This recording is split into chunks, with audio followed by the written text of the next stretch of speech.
सो केमती अच्छा पिलाने भलर अच्छा ना सेमती भलर था स्वागत करुच्ची आप फेवरेट चैनल सुपर स्टडी को। तो पिलाने +3 सेकेंड सेमिस्टर पॉलिटिकल साइंस पिलांकर आमे आपणकर कोर पेपर 3 रो यूनिट 2 टाक सरे देथिले कोर पेपर 4 रो यूनिट 2 रो क्लास 1 को पिलाने आमे कंप्लीट कर देछे। आज देखिबा क्लास नंबर 2 रे आमे कोन पढिबा चलंत फर्स्ट सिलेबस देखि दो। देखो आपणकर मुझे लेजिस्लेचर कॉन्सेप्ट फंक्शन लेजिस्लेटर एटा सराई देछि हला। आज देखिबा बी रे कोन आपणकर रहिला एग्जीक्यूटिव कॉन्सेप्ट देखिबा presidential and parliamentary forms of executive सेटा को देखिदबा हला। तापर हमको आपन कहिछि कि डेमोक्रेसी कोन आ अथॉरिटेरियन कोन सेटा सब 5 मार्किया। जदि भी डिफरेंस पचारिबो कि डेमोक्रेसी स्टेट रे एग्जीक्यूटिव कोन आ अथॉरिटेरियन स्टेट रे एग्जीक्यूटिव कोन, तो मु सेटा को आपन को बुझाई देबी कि कोन पिला माने डेमोक्रेसी स्टेट माने गणतंत्र गणतंत्र राष्ट्र रे केमिति एग्जीक्यूटिव चली आ प्रभुत्ववादी बा गोटे अथॉरिटेरियन स्टेट रे केमिति लेजिस्लेचर चली। माने फॉर एग्जांपल आमे एटा धरदबा भारत ए डेमोक्रेसी रे आमे धरदबा भारत, अथॉरिटेरियन आमे धरदबा चीन। आपण जानचंती चीन रे केवल से जो चीन रो प्रेसिडेंट अछंती सॉरी तांकरी आईन केवल चले, बट भारत रे कोन भारत रे बहुत सारा मंत्री अछंती जनसाधारण मानकर सब मत निया जाए ता द्वारा ही आमर गोटे कौन कार्य करते। तो सही जिनस आपको एते तुम लिखिदेव जहाँ माने यही जिनस को आखिर रखी लिखिदेव किसी प्रोब्लेम ना ना मुझे एग्जाम टाइम रे बतईदेवी केमती कौन हम। तो चलते स्टार्ट करवा। एठी कौन देला कि कार्यपालिका प्रशासनिक जंत्रर मेरुदंड यह केवल राष्ट्रपति प्रधानमंत्री एवं मंत्रिमंडल को अंतर्भुक्त करे नहीं, यह सरकारी कर्मचारी को मध्य अंतर्भुक्त करे। सरकारंकर मुख्य एवं मंत्री माननकु राजनीतिक कार्यपालिका खुआ जाए। सरकार नीतिर सामग्रिक दायित्व सेमानक निकटरे थाए। देशर दैनंदिनिक प्रशासन पई दायी सरकारी कर्मचारी को स्थायी कार्यपालिका बोली कुआ जाइथे। देखो कार्यपालिका आमर दुईटा रहिले, गोटे होउची स्थायी कार्यपालिका आउ गोटे होउची अस्थायी कार्यपालिका। अस्थायी कार्यपालिका किए रहिले ना मंत्री माने रहिले, कारण से माने प्रति 5 वर्ष रे चेंज होई थादी। स्थायी कार्यपालिका किए रहिले ना सब गवर्नमेंट एम्प्लॉयर माने, जेमिति हमर आईएएस हे गला, ओएएस हे गला, आरआई सब हे गला। मोटे एग्जांपल दोची, आपण ए एग्जांपल भी देई परिबे। तो से माने स्थायी कार्यपालिका कोन पई से माने स्थायी कार्यपालिका ना सेमानको पाखरे 30 माने सेमानको रिटायर्ड पर्यंत तांको तांकर काम करिवार अनुमति दिया जो, बट एमानक प्रति 5 वर्ष एमान जे इलेक्टेड हेले बा निर्वाचित हेले सेमानकु जाई कार्यपालिका रूपे ग्रहण कर बुझिपारे। तापर देला कि कार्यपालिका हेउची व्यवस्थापिका द्वारा प्रस्तुत आईन। तो से कौन कहला कि जो कार्यपालिका हेउची व्यवस्थापिका द्वारा प्रस्तुत आईन और नीतिर कार्यकारी पाई दायी सरकारंकर एक अंग। तो सेटा सरकारंकर एक अंग, जो भी व्यवस्थापिका जो डिसीजन नेला ताकू कार्यपालिका जेतबेले कार्य करूची से कार्यपालिका माने काहाकू नै कि ना सरकारंकर कार्यपालिका माने सरकारी प्रशासन। जेमिति धर आमर गोटे रोड हबो, तो सेठी रोड पाई आमे आईएएस बा जो ये होची तांको स्टेप बाय स्टेप समस्ते थिबे। तो से मानकर परमिशन निया जिवो, तांकू अपॉइंटमेंटा दिया जिवो कि तुम ए जगार एनएच रो एतिकी जीव रास्ता एतिकी जीव, तो सेथिपई तुम सब फाइल रेडी कर। तो सेठी माने सरकारंकर गोटे अंग को निया जिवो बा सरकारंकर अंश को निया जिवो। तो एई नीति निर्धारण करे और आईन को कार्यकारी करथे किए ना कार्यपालिका। तापर देला कार्यपालिकार प्रकार, गोटे रहिला राजनीतिक कार्यपालिका गोटे स्थायी कार्यपालिका, जोटी कि मु आपनको एठी ऊपर बुझाई देइथिली, एठी मु आपनको बुझाई देइथिली बुझिला।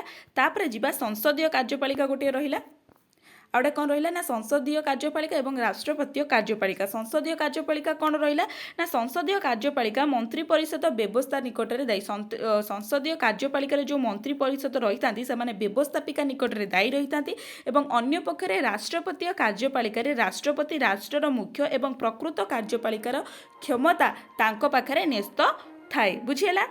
तापर जिबा एकक एवं बहुल कार्यपालिका। एकक कार्यपालिका मध्य अछि, बहुल कार्यपालिका मध्य अछि। पिला माने 7.8 देछि, आपण टिके पढि दियंतु। मो पढि के वीडियो को लेंदी करिया चाहिबिनी, बोल से आपण एठी बुझी परिबे। आगु को आहुरी भी माने आमे आज देखिबा पार्लियामेंटारी देखिबा, तापरे आपणकर रही गला प्रेसिडेंटाल कार्यपालिका ताकू भी देखिबा। वंशानुक्रमिक वर्षानुक्रमिक एवं निर्वाचित। वंशानुक्रमिक माने कोन ना वंश द्वारा से माने कार्यपालिका हेइ दाछथांदी। निर्वाचन कोन ना आमे निर्वाचन करिथाउ जो कार्यपालिका। फॉर एग्जांपल चीन हे गला आ गोटे हो गला भारत। भारत रे आमर कोन ना निर्वाचन कार्यपालिका हेइताय, चीन रे वंशानुक्रमिक कार्यपालिका हेइताय बुझिला। तापर एबे आसिला मो भॉइसटा टिके पिला माने खराब सुखुतो बिकॉज मते बहुत जोर से ठंडा। तो राष्ट्रपतीय शासन व्यवस्थार उपकारिता कौन अपकारिता एवं वैशिष्ट्य वर्णना कर। उपकारिता देखिबा अपकारिता देखिबा एवं तार वैशिष्ट्य मध्ये आमे देखिबा। कौन देला राष्ट्रपतीय शासन व्यवस्था हेउची एक गणतांत्रिक सरकार जेउठारे राष्ट्र एवं सरकारकर मुख्य अटंती किए ना राष्ट्रपति अटंती। जेहेतु व्यवस्थापिकार सदस्य राष्ट्र मुख्य होई परिबे नहीं। आमे व्यवस्थापिकार देखिले कि राष्ट्र मुख्य व्यवस्थापिकार सदस्य होई परिबे नहीं। से कहूची कि जेहेतु व्यवस्थापिकार सदस्य राष्ट्र मुख्य होई परिबे नहीं से व्यवस्थापिका ठारू कार्यपालिका को अलगा करी कार्यपालिकार मुख्य होइथांती किए ना राष्ट्रपति। राष्ट्रपति सीधा सड़क भाव में लोक द्वारा निर्वाचित होइथांतु तांको निर्वाचन करिबा पई देशव्यापी एकक निर्वाचन मंडली गठन कराଯାଇଥାଏ। जेमिति आमे कहिले कि राष्ट्रपति को निर्वाचन करिया पई आमे डायरेक्ट भोट देथौ राष्ट्रपति कार्यपालिका रे। मात्र अर्ध राष्ट्रपतीय शासन व्यवस्था रे एई सब जिनिस देखा जाई नथाय। अर्ध राष्ट्रपति शासन रे जेउठारे राष्ट्रर मुख्य राष्ट्रपति होइथिबा बेले सरकार मुख्य प्रधानमंत्री फॉर एग्जांपल भारत आमे जानि जे कि हमर फास्ट नागरिकता बा प्रथम नागरिक किए होजंदी राष्ट्रर मुख्य किए होजंदी राष्ट्रपति। बट आमर एक्चुअली जे कार्यर मुख्य बा राष्ट्रर मुख्य आमे प्रधानमंत्री को ही देखि थाउ बुझिला। तापर वैशिष्ट्य कोन राष्ट्रपतीय शासन व्यवस्था रे ना देशव्यापी निर्वाचन मंडली सारा देश रे गोटे निर्वाचन मंडली थाए सेटा राष्ट्रपति को निर्वाचन करथाय। शीघ्र एवं दक्ष निष्पत्ति तो राष्ट्रपतीय निर्वाचन रे शीघ्र कारण सेठी व्यवस्थापिका न थाए सेठी दीटा कक्ष द्वारा ए जिनसटा अपॉइंटमेंट हेई न थाए सेठी राष्ट्रपति ही हेड अटंती। राष्ट्रपतीय माने शासन व्यवस्था रे राष्ट्रपति अंडर जो सब शासन थाए से सब होई थाए। तबरे राष्ट्रपति द्वारा मनोनीत सदस्य मध्ये आमे जानचे राष्ट्रपति केते जन को आम भारत रे विशेष जिंस होई थाए राष्ट्रपति केते जन को मनोनीत करिथांती। तबरे तदारक संतुलन मध्ये होई थाए से माने कोनोसी जिंस भी देखिथांती बा कोनोसी जिंस भी पाइथांती ताको तदारक करिथांती बहुत रिसर्च करिथांती पिला माने बुझिला। होपफुली आपण ए सब लिखि परबे किछि नै पिला माने मु कोन पढिछि जे मु पढिनी मु खाली मु जहा एथुर बुझुछि म आपण बुझुछि आपण सेंती जहा बुझिबे एग्जाम खाता लिखिबे। भीटो क्षमता माने कोन आपण जानते प्लस 2 रे आपण पढाइछि कि धर माने गोटिए होउछि एठी रहउछले 25 जण एठी रहउछि 25 जण गोटे डिवाइडेड है 25 जन जदि ए दीटा डिवाइड रे भोट संख्या 25-25 हो गला ताले राष्ट्रपति गोटे तांकर भोट देबे जहाँ आम भीटो क्षमता बोली जाऊँगी से जोटे भोट देबे सेठी 26 हो आउ सेई पार्टीटा ही जीतीजिवो बा सेई लोकटा ही सेई जोटी आमर भोट बा जो ग्रुप को दिया से ग्रुपटा जीतीजिवो। तो सेया को कहुए भीटो क्षमता जोटी राष्ट्रपति को आवश्यक पड़े राष्ट्रपति जहाँ को भीटो क्षमतार बाछिबे। तो सरकार राष्ट्रपतीय क्षमतार राष्ट्रपतीय कार्यपालिका सरकार ही मुख्य अटंती बुझीला।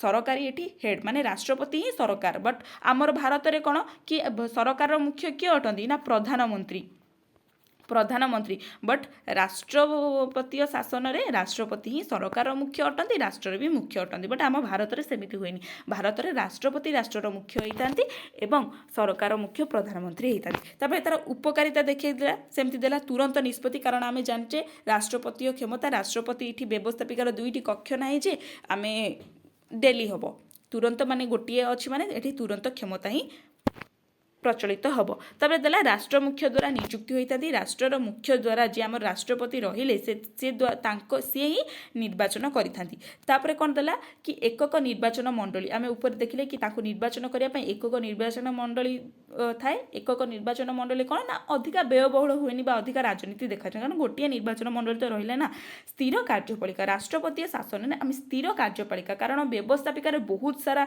प्रोब्लेम आसता है। ये कहते सी भूल कहूँ सी कहते सी भूल कहूँ आकु ता पदवी निष्कासित कर बट राष्ट्रपतीय शासन में से सब देखा जाई न थाए। तब आसला अपकारिता सब कौन ना एक छत्रवादी शासन देखा जाए कारण ये जब गोटे लोक पावरफुल रहिबो पिला माने ताले सेठी ऑब्वियसली एक छत्रवादी देखा जाओ। तापर कहूँ ना व्ययबहुल तो आपड़ कहे राष्ट्रपतीय शासन रही से व्ययबहुल कौन देखागला ना देख जेकोसी जिनस हो से व्यय देखा गोटे डेमोक्रेसी स्टेट रे माने अधिक खर्च रही है। तो ऑब्वियसली जदि एटा गोटे डेमोक्रेसी स्टेट राष्ट्रपति आम फास्ट इंट्रोडक्शन पॉइंट रे देखिले कि राष्ट्रपति होउची व्यवस्था माने कौन गणतांत्रिक सरकार देखिले एठी तो जोटी डेमोक्रेसी स्टेट सेठी खर्च निहाती। तापर दलीय अनुशासन अभाव तो एठी दलर किछि प्रायोरिटी एते न थाए दलीय अनुशासन बा दल माने तांको मन इच्छा जहाँ करथाय दल रे कोनोसी लिमिटेशन न थाए बट आमर कोन एठी होइते व्यवस्थापिका कहली पार्लियामेंट रे सेठी गोटे दल थाए आमे दल जेंति बीजेडी रो हेड होउछि के नवीन पटनायक आमर बीजेडी रो हेड होउछ नवीन पटनायक तो नवीन पटनायक आदर्श रे ही सब जिनस चली थाए बट ए राष्ट्रपति शासन से सब न थाए बुझी पाले तापर आसिला संसदीय सरकार कौन एहार वैशिष्ट्य उपकारिता एवं अपकारिता को वर्णना कर देला कौन कि संसदीय शासन व्यवस्थाटी इंग्लैंड रु आरंभ होइछि मु कहली इंग्लैंड रे फास्ट आपन व्यवस्थापिका रे देखै देथिले शॉर्ट क्वेश्चन कि इंग्लैंड रे ही आधुनिक संसदर सृष्टि मदर कुहाଯାଏ इंग्लैंड बुझेला तापर देला संसदीय शासन व्यवस्था हेउछि गणतंत्र एक प्रणाली जोठारे कार्यपालिकार अंग व्यवस्थापिका अंग ठारू सृष्टि होते जोठी कोन ना कार्यपालिकार अंग व्यवस्थापिका अंग ठारू सृष्टि होते जोठी कार्यपालिकार अंग व्यवस्था अंग एठारे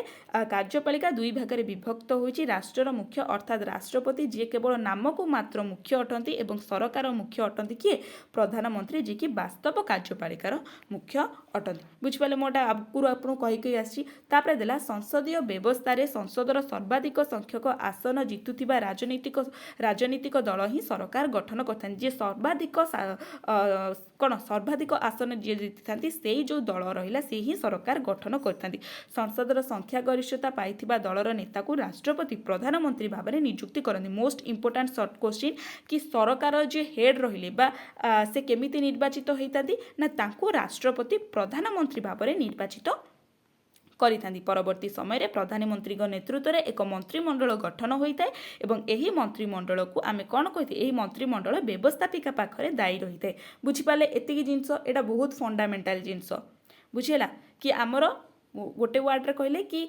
आमर राष्ट्रर मुख्य रहिले राष्ट्रपति एवं सरकार बा एक्चुअली हेड रहिले प्रधानमंत्री ही राष्ट्रपति ही प्रधानमंत्री को निर्वाचित करिथांती कौन पाई निर्वाचित करिथांती ना सरकार रो माने जो दल अधिक संख्यागरिष्ठ बा अधिक शासन रे जीति थाई सेही दलर हेड को राष्ट्रपति प्रधानमंत्री भाबरे निर्वाचन करिथांती आ परवर्ती समय जेतेबेले प्रधानमंत्री निर्वाचित होइथांती प्रधानमंत्री को नेतृत्व रे एक मंत्रिमंडल गठन होइथाय एही मंत्रिमंडल व्यवस्थापिका जो रहिला लोकसभा और राज्यसभा तार सदस्य होइथांती एवं तापाई मध्य दायी भी रहिथांती बुझिपाल एतिकी तापर आसिला वैशिष्ट्य कोन देखिबा कि व्यवस्थापिका एवं कार्यपालिका मध्य समन्वय देखा जायथे एथरे व्यवस्थापिका मु कहली व्यवस्थापिका और कार्यपालिका कारण एथि प्रधानमंत्री दुईटा जिनसर हेड अछंती तो तांको मध्य समन्वय देखा जायथे तापर आसिला दायित्व बंटन प्रधानमंत्री एथि गोटे मंत्रिमंडल गठन कले एथि लोकसभा राज्यसभा रे विभक्त हैला आकुआकु दायित्व दिया हैला आकुआकु मध्य तांकर दायित्व दिया हैला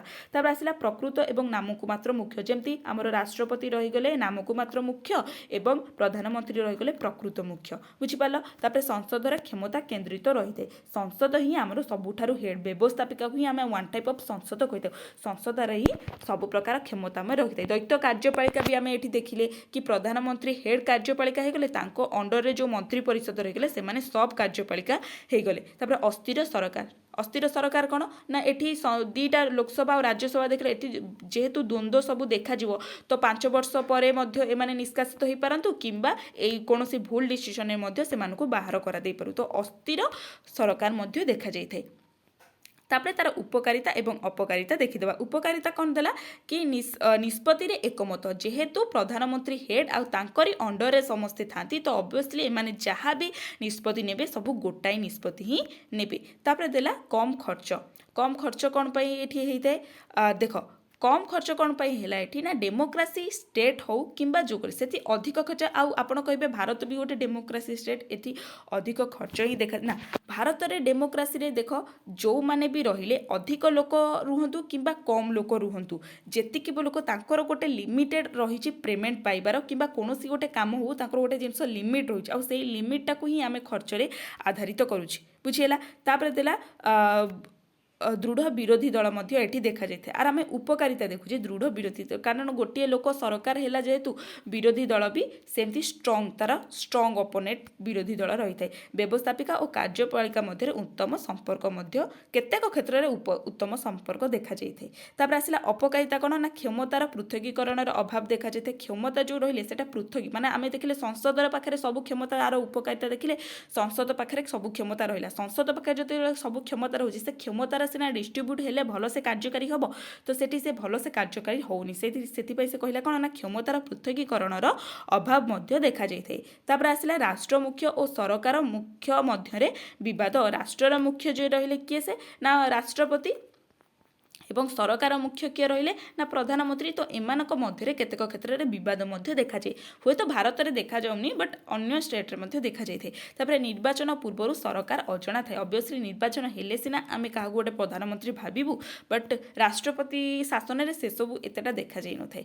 ଏଇଟା ହେଉଛି ନିର୍ବାଚନ ପୂର୍ବରୁ ସରକାର ଅଜଣା ରହିଥାଏ। ଯେଉଁଟା ପିଲାମାନେ ମୁଁ କହିଛି ଯେଉଁଟା ଆପଣ ବୁଝିପାରୁନାହାନ୍ତି ନହେଲେ ଆପଣଙ୍କ ପାଖରେ ବୁକ୍ ଅବଭିୟସଲି ଆପଣଙ୍କ ଡିପାର୍ଟମେଣ୍ଟ ଆପଣଙ୍କୁ ବୁକ୍ ଦେବ ସେଇ ବୁକ୍ସ ମୁଁ କାରଣ ମୋ ବୁକ୍ରୁ ହିଁ ନୋଟ୍ କରି ଆପଣଙ୍କୁ ଦେଇଛି। ଆଉ ନୋଟ୍ ମାନେ ହିଁ ଏଇଟା ନୋଟ୍ ମାନେ ହିଁ କୌଣସି ଗୋଟେ ଲାର୍ଜ ଜିନିଷକୁ ମୁଁ ସର୍ଟ ୱେରେ ପ୍ରୋଭାଇଡ଼ କରିଛି ଏଇଟା ମାନେ ହିଁ ନୋଟ୍ ବୁଝିହେଲା। ତ ଆଶା କରୁଛି ଭିଡ଼ିଓଟି ବହୁତ ହେଲ୍ପଫୁଲ୍ ହେବ। ନେକ୍ସଟ କ୍ଲାସ୍ରେ ଆମେ ଅମଲାତନ୍ତ୍ରକୁ ଦେଖିକିରି ଆପଣଙ୍କର ୟୁନିଟ୍ କୋର୍ 4 ୟୁନିଟ୍ 2ଟାକୁ ବି କଭର କରିଦେବା। ରହିଲି ନମସ୍କାର ଜୟ ଜଗନ୍ନାଥ।